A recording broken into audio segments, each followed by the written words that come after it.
जागते रहो। किसी ने पूछा, जन्म मृत्यु इससे कैसे मुक्त हो? क्योंकि जन्म में भी पीड़ा होती है और मृत्यु में भी पीड़ा होती है। पहले ये बताओ कि तुम्हें कैसे अनुभव हुआ कि जन्म में भी पीड़ा होती है और मृत्यु में भी? शास्त्र पढ़कर, या दूसरे को देखकर, या किसी मूढ़ महात्मा से सुनकर, या तुमने अनुभव किया? तुमने तो कुछ भी अनुभव नहीं किया। किसी की बातें, ऐसे धोखे में मत रहो। हां, अगर प्रश्न तुम्हारा है तो अच्छा है, उठने चाहिए। लेकिन दूसरे का प्रश्न, वो तुम्हें कुछ भी लाभ नहीं देगा। ध्यान से सुनो। एक दृष्टांत सुनाता हूं। एक व्यक्ति, उसको किसी ज्योतिषी ने बता दिया कि तुम अल्पायु हो, जीवन के 25वें वर्ष में तुम्हारी मृत्यु हो जाएगी। जैसे ही उस व्यक्ति को पता चला, उसने अपने अपने धर्म स्थलों की ओर मुख कर दिया। मंदिरों में, मठों में, तीर्थों में दिन रात जाने लगा। और जैसे जैसे समय करीब आता गया, उसके तीर्थों में, मंदिरों में जाने में उसके जो गिनती थी उसमें वृद्धि होने लगी। पंडितों पुरोहितों से उपाय पूछे, किसी ने हवन कराए, किसी ने महामृत्युंजय जप कराए, तो उसकी उम्र बढ़े या ना बढ़े, पंडितों पुरोहितों की जेबों का वजन बढ़ गया। और यही काम है तुम्हारे पंडित पुरोहित का, तुम्हारी हर परेशानी का उपाय बताकर अपना धंधा चलाना। फिर चाहे किसी की अल्पायु हो, उसका काम धंधा ना चलता हो, शादी ना होती हो, बच्चे ना होते हो, सभी के उपाय बताएंगे, अपनी जेबें गरम करेंगे। तुम समझ ही नहीं पाए। खैर, उसका समय, उस युवक का समय नजदीक आता गया। मन में घबराहट बढ़ती गई। अचानक वो समय आ गया। एक रात मौत ने अपने आने की सूचना उसे दी कि अब केवल कुछ ही दिन शेष हैं। वो युवक था, 25 वर्ष का था, इसलिए थोड़ा बहादुर अपने आप को दर्शा रहा था। लेकिन तुम्हारा बूढ़ा, वो तो सोया सोया नींद में चला जाता है, उसको तो होश ही नहीं रहती मृत्यु कब आई। वो 25 वर्ष का था, थोड़ा होश में था, इसलिए उसे पता चला। अचानक जब उस युवक को पता चला कि शायद 1-2 दिन बचे हैं, आखिर पंडितों का पीछा छोड़ा उसने। सोचा बेकार ही इतने दिनों इसके चक्कर में फंसा। भागा एक फकीर के पास। वैसे तो फकीरों के पास, बुद्धों के पास, परमहंसों के पास, प्रज्ञावान के पास, ज्ञानी के पास तुम लोग जाते ही नहीं। तुम उसे पागल समझते हो, क्योंकि कौन जाए पागलों के पास। खैर, मौत सामने हो तो कोई भी द्वार खटखटाया जा सकता है। उसके चरणों में गिरा, फूट फूट कर रोने लगा, बचा लो मुझे, बचा लो, मौत आ रही है।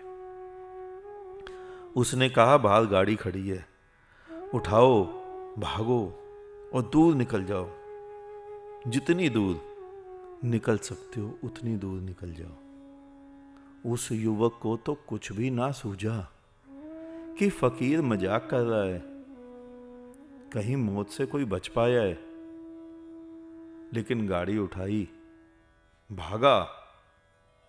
आखिर अगले दिन एक नए शहर में पहुंच गया। वहां जाकर कुछ तसल्ली हुई। पूरी रात का, पूरे दिन का भूखा प्यासा, रास्ते में कहीं भी नहीं रुका, थका हारा, भूखा प्यासा, गाड़ी में ही सो गया। नींद में मौत फिर सामने खड़ी थी। घबरा कर उठ बैठा।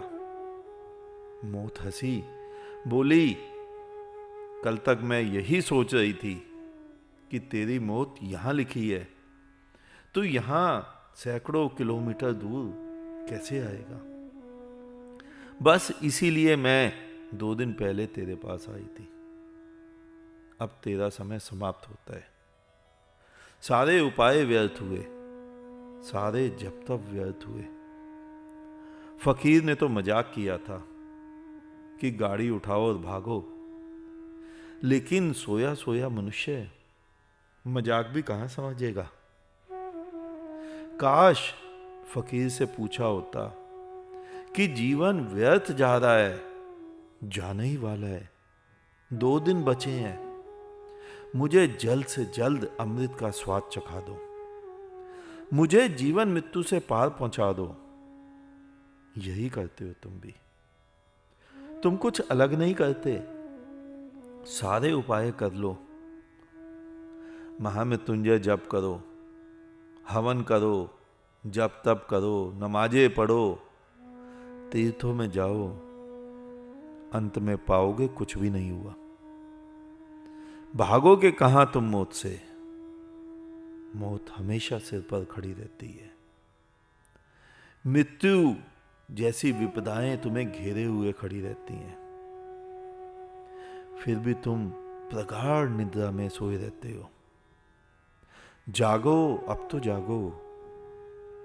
काश वो फकीर का मजाक समझ गया होता। 1-2 दिन बचे थे, मौत आए तो आए, कम से कम एक बार तो जीवन का स्वाद चखा दो, उसने ये बोला होता फकीर से। मुझसे लोग पूछते हैं कि तुम मृत्यु की बात करते हो, कोई मरे क्या तुम्हें दर्द नहीं होता? मैं कहता हूं मुझे दुख होता है, लेकिन जो मर गया उसके लिए नहीं, बल्कि उसके लिए जो जीवित है और जीवन को नहीं देख रहा है, जीवन को समझ ही नहीं रहा है और जीवन से भाग भाग कर मंदिरों, मस्जिदों, गिरजे, गुरुद्वारों, तीर्थों की शरण में जा रहा है, अपने जीवन को नहीं देख रहा है। तुम्हारा वही जीवन परमात्मा है, वही जीवन अनंत है, जिसका कभी जन्म नहीं हुआ और जो कभी समाप्त नहीं होगा। तुम्हारे ही शास्त्रों का श्लोक है ना, पूर्ण में से पूर्ण निकला, फिर पूर्ण बचा। जरा ध्यान से देखो जीवन के ऊपर, अपने जीवन की टाइमलाइन के ऊपर इसी श्लोक को चढ़ाकर देखो। तुम अपने पिता से निकले, पूर्ण में से पूर्ण निकला, पिता का भी पूर्ण जीवन, तुम्हारा भी पूर्ण जीवन, तुम्हारे पुत्र का भी पूर्ण जीवन, पूर्ण में से पूर्ण निकला, पूर्ण बचा। तुम जाते हो, जीवन तो नहीं मिटता, जीवन की टाइमलाइन वही है। अनंत अनंत कोटि कोटि वर्षों से जीवन चला आ रहा है और अनंत अनंत समय तक जीवन चलता रहेगा। वही जीवन परमात्मा है। तुम जीवन को देखो, जिस क्षण जीवन को देख लोगे उसी क्षण परमात्मा की अनुभूति हो जाएगी। लेकिन तुम सोए हो परमात्मा की अनुभूति के लिए, ईश्वर, भगवान, इसकी अनुभूति के लिए तुम मंदिरों में भागते हो, स्वयं को नहीं देखते। वही तो परमात्मा है। तो वो युवक जो फकीर के पास गया, मजाक भी नहीं समझा, गाड़ी उठा के भागा, उसे ये बोलना चाहिए था, मौत आए तो आए, कम से कम एक बार जीवन का स्वाद चखा दो।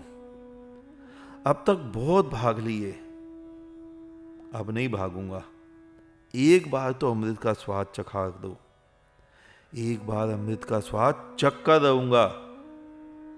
जब सब कुछ करके देख चुका, कुछ भी ना हुआ, अब क्यों अपने को धोखे में रखूं? ये सारे कथन तुम्हारे लिए हैं। मौत से बच नहीं पाओगे तुम भी।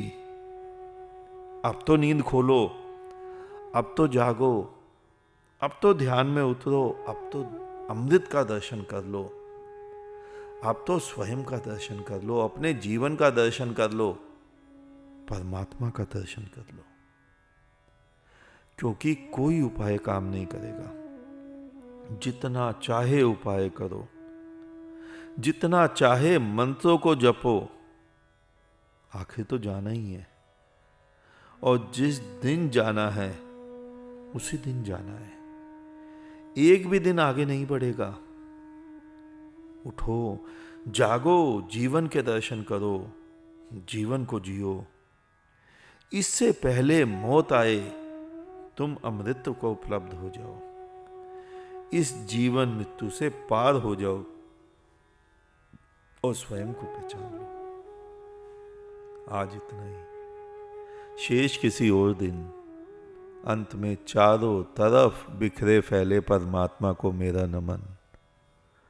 तुम सभी जागो, जागते रहो।